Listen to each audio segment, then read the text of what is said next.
म्हणजे आईंना पटणारं कारण असेल तर मग नियमांचं उल्लंघन केलेलं चालतं. जान्हवीने केलं तर चालेल. अगं मगाशी आई जेव्हा म्हणाल्या ना की जान्हवी श्रीला भेटते हे त्यांना माहिती आहे, माझ्या तर पोटातच गोळा आला माहिती. मला वाटलं आता काय होणार आणि काय नाही, पण आईने ते इतक्या सहजपणे घेतलं. खरंच आई बदलल्या आहेत. बदलण्याविषयी मला काहीच म्हणायचं नाहीये, फक्त जो नियम एकीला तोच सगळ्यांना हवा. शरीयू काय चाललंय तुझं? इतकं असेल ना तर तूही उद्यापासून उशिराच ये. हवं तर मध्यरात्री उठून जेव, पण बाई चिडचिड करू नको. आईनी जान्हवीला समजून घेतलं हे किती चांगलं आहे नाही. आपल्याला याचा आनंदच व्हायला हवा. बेबी मनसा, आईनी जान्हवीला समजून घेतलं यात आनंदच होतोय मला. पण तुझ्या बोलण्यातून ते वाटत नाही शरीयू. पण इंदुबाईंनी मला इतकंच म्हणायचंय की मग इतकी वर्ष आपण आईंच्या धाकात का होतो? अगं कारण आई आपल्या चांगल्याचा विचार करते म्हणून. पण जान्हवीने आधी, म्हणजे आईंना हे सगळं सांगण्या आधीपासूनच नियम मोडलाय ना. आता जान्हवीने आईला कधी सांगितलं, किती दिवसापासून आईला माहितीये, हे सगळं मला माहित नाही. हो ना, म्हणजे आपण मारे अगदी जान्हवीला पाठीशी घालत होतो, पण कमाल आहे तिने आईना कधी विश्वासात घेतलं कळलं सुद्धा नाही आपल्याला. काही का असेना, कुठलाही वाद भांडण न होता जान्हवी श्रीला भेटते हे आईने एकदा स्वीकारले ना, मग झालं तर. हेच म्हणायचंय मला. मला हेच कळत नाहीये की आईंना हे कसं पटलं. पुन्हा तेच. शरयू काय प्रॉब्लेम आहे तुझा? आईचं आणि जान्हवीचं जमतंय हे आवडत नाहीये का तुला?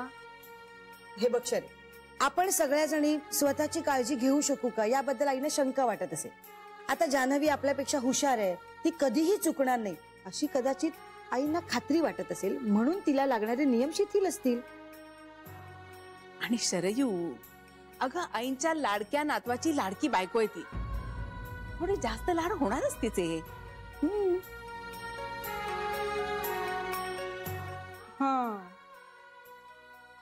म्हणजे नियमांसाठी नियम नाही वापरायचा, समोरचा माणूस कोण आहे ते बघून नियम वापरायचा, असं का? आणि आई जान्हवीच्या बाबतीत नियमांवर बोट ठेवत नाही, चांगलीच गोष्ट आहे ना. नाहीतर शरयू श्री कधी घरी परतच नाही येणार ग. शरे, तू आता मध्येच काही खुसपट काढू नकोस हा. हो ना, नाही तर पुन्हा पहिले पाडे 55. शरू तुला नक्की कशाचा त्रास होतोय?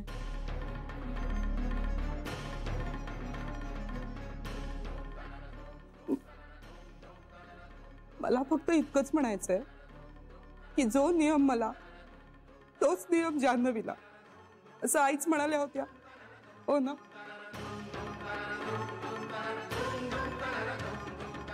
मग आता कुणा एकासाठी हा नियम का मोडला जातोय?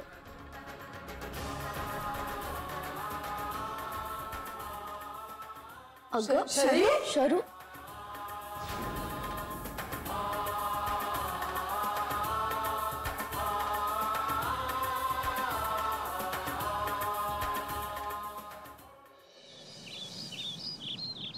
तेव्हा साबुदाण्याची खिचडी करताना तुपाचा हात आखडता घ्यायचा नाही. तो काही तुम्हा मुलींचा डाएटचा पदार्थ नाहीये. आता लक्षात ठेवीन, उद्या तशीच करते. आणि श्रीसाठी सुद्धा घेऊन जाईन थोडी. श्रीसाठी घेऊन जाणार असेल तर आणखीन एक गोष्ट सांगते. म्हणजे तुला माहित आहे की नाही मला माहिती नाही, पण श्रीला साबुदाण्याच्या खिचडीत कांदा घातलेला आवडतो. साबुदाण्याच्या खिचडीत कांदा? हो आवडतो, फार नाही, थोडा. बरं झालं सांगितलं, मला माहितीच नव्हतं. पण उद्या तशीच करते. खाईल तरी बिचारा मनसोक्त. का ग, असं का म्हणतेस? गेले 2-3 दिवस तो धड काही खातही नाहीये, इतकी चिडचिड करतोय. त्याच्या अपेक्षेपेक्षा खूप वेगळ्या दिशेने सगळं जातंय अशी काहीतरी धास्ती वाटते त्याला. म्हणजे नेमकं काय ते कळलं नाही मला. जान्हवी, आपण थांबूया का हे सगळं? पोर खात पीत नाहीये, आजारी पडेल ग.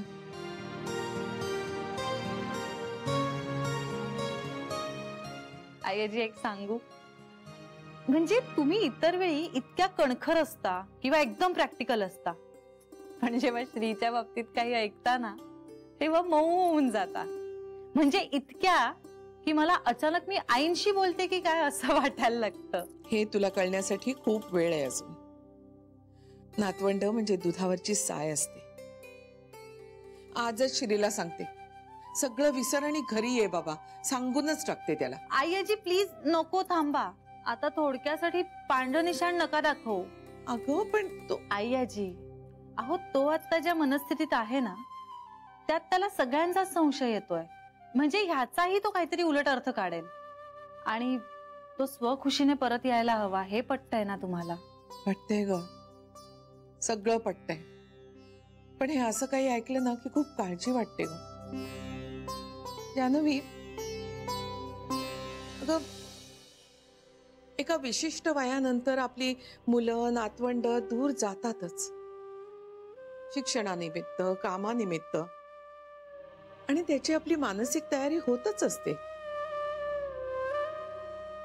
पण बरोबर हेही समाधान असतं की ते सुखात आहेत, मोठ्या स्वप्नाच्या ध्यासात आहेत.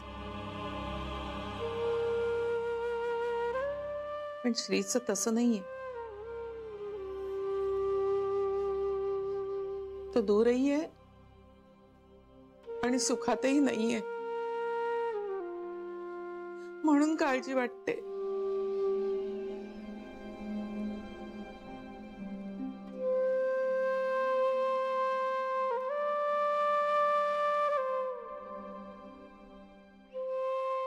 आईजी, कळतंय मला, पण एक सांगू, श्री स्वतःच्या तब्येतीची हेळसांड करून घेणारा नाहीये. आत्ता जरा अपसेट आहे, पण ही फेज लवकरच जाईल. आणि मी आहे ना, मी घेते त्याची काळजी. त्याने कितीही नको नको केलं ना तरी सुद्धा मी हट्टाने खायला लावते त्याला.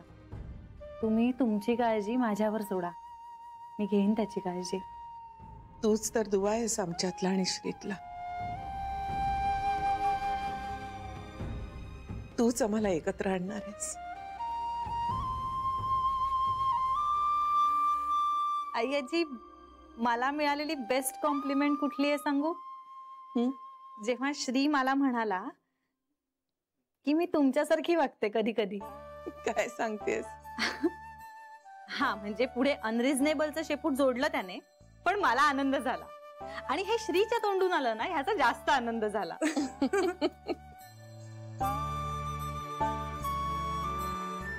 मी पण काय बोलतच बसले. मला नाश्ता बनवायचा आहे. पोहे बनवू चालतील? बरं, मी इथे घेऊन येऊ का, तुम्ही याल? नाही, मी येते. बरं, आलेच.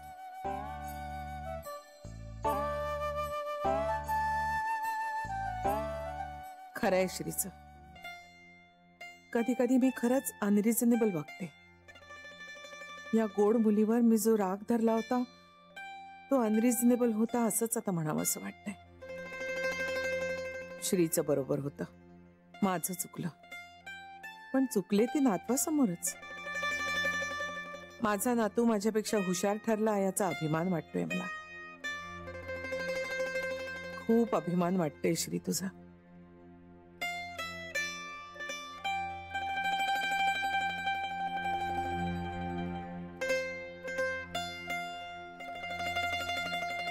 आता फक्त घरी आहे बाळा, पुरी झालं.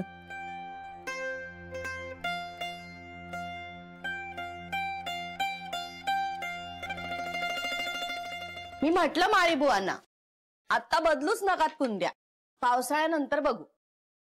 आता हो म्हणाले असतील, उद्या त्यांच्या मनात असेल ना तेच करतील ते आहेच. चहा घेणार आहात तुम्ही? हो तर घेणार ना. साखर कमी ग. मला माहिती आहे. तू विसरली तर नाही असणार.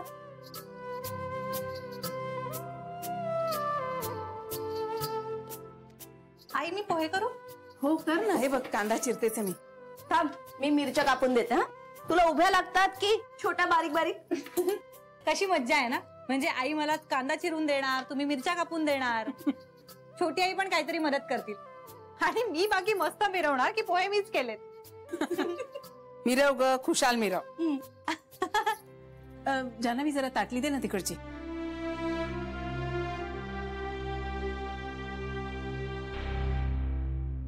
पोहे किती भिजवू?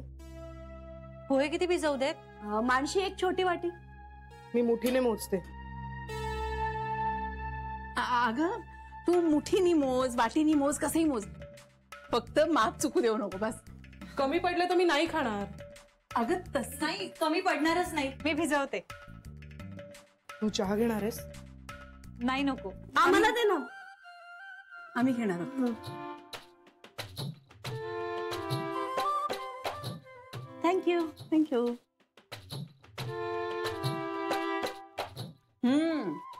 मस्त झालाय चहाचा देव. हा, काय झालं?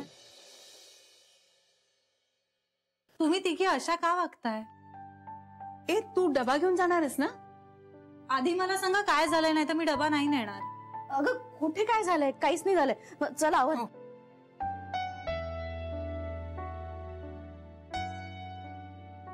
छोटी आई, माझे पोहे झाले ना की आपण लगेच ट्युशन सुरू करू. वेळ घालवायला नको.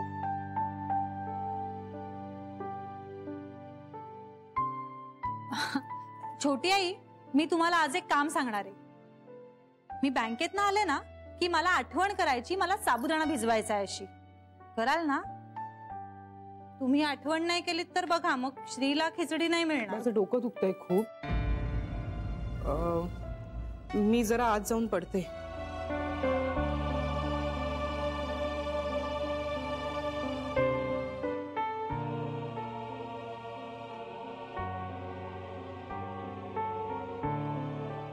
काय झालंय छोट्या आईंना? आई, छोट्या आईंना काय झालंय? काही नाही ग. तुला उशीर होत असेल ना? चल चल, संध्याकाळी बोलूया आपण.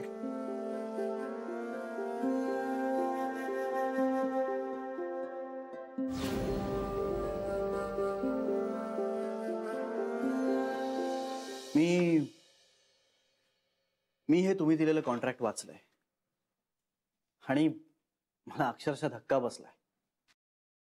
म्हणजे आपल्या कंपनीमध्ये हे अशा प्रकारचं काही कॉन्ट्रॅक्ट केलं जाऊ शकतं किंवा तुम्ही असं काही करू शकता असं मला खरंच वाटलं नव्हतं. मिस्टर गोखले, कंपनीत होऊ शकणार नाहीत अशा बऱ्याच गोष्टी कंपनीत होत आहेत. त्यातलीच ही एक समजा. नाही, गोष्टी होणं आणि त्या घडवून आणणं यात फरक आहे ना मॅडम? हे कॉन्ट्रॅक्ट आणि त्याच्यावरचं तुमचं मत तुम्ही आम्हाला सांगितलेलं आहे. हो, पण त्यानंतर मी तुम्हाला एक अटही घातली होती. कॉन्ट्रॅक्टवर सही करण्यासाठी अशी देवघेव होणं मुळात चुकीचं आहे. मुळात चूक काय बरोबर काय ह्यावर आता विचार करत बसलो ना तर ही चर्चा दिवस संपला तरी संपणार नाही. मॅडम, मी तुम्हाला एक अट घातली होती, त्या अटीवर तुम्ही विचार केलाय. लवाटेबाईंना कामावरून कमी करण्याचा निर्णय मागे घेतलाय. मिस्टर गोखले, मी तुमच्या अटीचा विचार केला. खरं म्हणजे एका एम्प्लॉईच्या नोकरीचा संबंध तुम्ही दुसऱ्याच्या नोकरीशी आणायला नको होता. तरीही या प्रश्नाचं गंभीर स्वरूप लक्षात घेऊन मी या अटीवर विचार केलेला आहे. लवाटेबाईंना त्यांची नोकरी टिकावी म्हणून कुठलीही वैयक्तिक सवलत मी देणार नाही, कारण ते कंपनीच्या पॉलिसीच्या दृष्टीने बरोबर नाहीये. अर्थात यापूर्वी तुम्ही हे केलेलं आहे, पण माझ्या मते ते चुकीचे पायंडे पाडण्यासारखं आहे आणि मी ते करणार नाही. कारण सतत सवलत मिळालेला माणूस आपल्या अडचणींमधून मार्ग काढण्याचा प्रयत्नच करेनासा होतो. किंबहुना आपल्याला मिळालेली सवलत तो गृहीत धरायला लागतो आणि ते जास्त गंभीर आहे. म्हणूनच मी असा तोडगा काढलेला आहे की ज्यानं कंपनीचं नुकसान होणार नाही आणि लवाटेबाईंची नोकरीही राहील.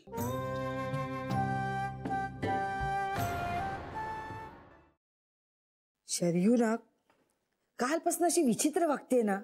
हो ना, म्हणजे अगं मला काही कळेच ना की हिचा असा अचानक पापड का मोडला. आईनी जान्हवीला श्रीला भेटण्याची परवानगी दिली किंवा हरकत घेतली नाही, ही चांगली गोष्ट आहे ना. पण त्यात आनंद मानायचा का असा चेहरा पाडून बसायचं? अगं सकाळी जान्हवी समोर मला इतकी काळजी वाटत होती ना, म्हटलं आता ही शरयू काय बोलते आणि काय नाही. तिला कसं वाटेल ना की आपण आपल्या नवऱ्याला भेटतोय हे हिला आवडत नाहीये. हो, आवडत नाहीये. अगं बाई, काय आत्ता लक्षात येतंय माझ्या. काय ग?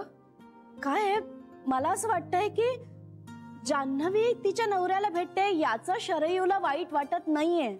मग शरयूला स्वतःच्या नवऱ्याला भेटता येत नाहीये याचं तिला वाईट वाटत असावं बहुधा. अगो बाई, हो का? पण मग बोलायचं ना तसं. मला काय वाटतं माहितीये का ताई, आपल्याला नेमका कशाचा त्रास होतोय हेच तिला कळत नसावं बहुधा. पण मग आपण तरी काय करणार सांग. तिला तिच्या नवऱ्याला का भेटता येत नाहीये त्याचं कारण चांगलंच माहितीये तिला. लक्ष्मीकांत भाऊजींना शरयूने भेटणं चूकच ठरलं असतं, पण जान्हवीने श्रीला भेटणं ही वेगळीच गोष्ट आहे. म्हणजे लक्ष्मीकांत भाऊजी आणि श्री घराबाहेर कुठल्या परिस्थितीत पडले यात किती फरक आहे, काही तुलनाच होऊ शकत नाही याची. आणि आपण मोठे आहोत, समजुतीने घ्यायला हवं. आपल्या दुःखापेक्षा दुसऱ्याच्या आनंदात आनंद मानावा. हे सगळं बरोबर आहे, पण मला अजूनही वाटतं की त्या वेळेला शरयूला वाईट वाटणं यात तिची काही चूक नाहीये. ती काही श्रीबद्दल, जान्हवीबद्दल किंवा आईंबद्दल सुद्धा वाईट बोलली नव्हती. फक्त जान्हवीला तिच्या नवऱ्याला भेटायची परवानगी मिळाली तशी याआधी आपल्याला का नाही मिळाली असं बहुधा तिला वाटत असावं. हो ग, कारण शरयू अशी कुणावर जळणारी, कुणाबद्दल वाईट विचार करणारी नाहीये. आणि जान्हवी बद्दल तर तिला खूपच प्रेम आहे. म्हणजे जान्हवी विषयी तिच्या मनात असं काही येणं शक्यच नाही. हे आपण जरा जास्त बोललो का ग तिला? मलाही असंच वाटते हो बहिणी.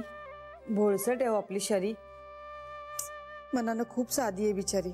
तुम्ही दोघी आता अपराधी नका वाटून घेऊ. खरं तर तिच्या कालच्या बोलण्यावरून नेमका अर्थ नव्हता काढता येत, आणि आत्ताही मी माझा अंदाजच बांधते फक्त. नाही, तू म्हणतेस ना तसंच असेल सरे.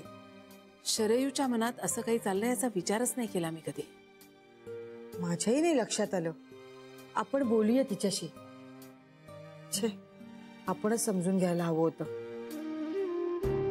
पण काय करणार, नवऱ्याला भेटावं असं तर मलाही वाटतं, खूप वाटतं.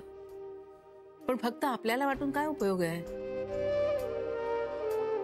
बहिणी, तुम्ही निदान विचार तरी करू शकता. मी तर यांना या जन्मातच भेटणार नाही. मला तर तो अजून भेटलेलाच नाहीये.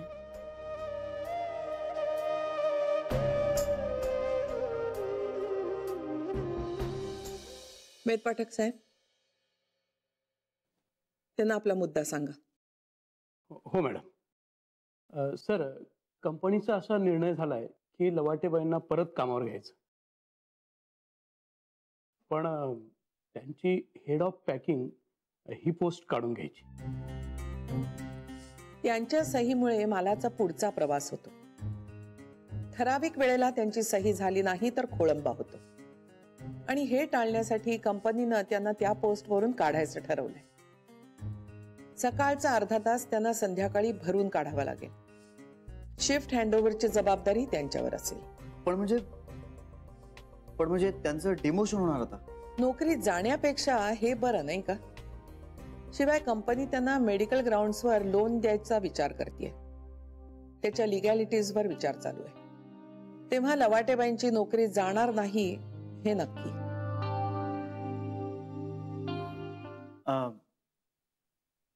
धन्यवाद मॅडम. म्हणजे तुम्ही हा सुचवलेला पर्याय खरंच खूप चांगला आहे, आणि आता लवाटे मॅडमचीही काही हरकत नसेल या बाबतीत. Thank you so much. हा पर्याय खरंच खूप छान आहे. सर, ह्या कॉन्ट्रॅक्ट मध्ये आणखी काही बाकी नाही, बाकी गोष्टींवर आता काहीच बोलायचं नाही मला. मी सही करतो. Me please. थँक्यू.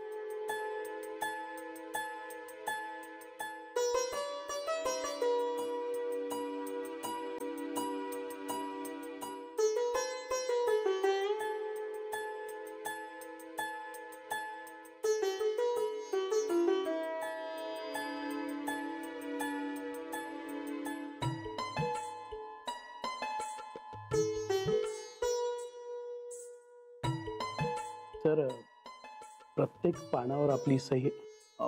हो of course. May I come in?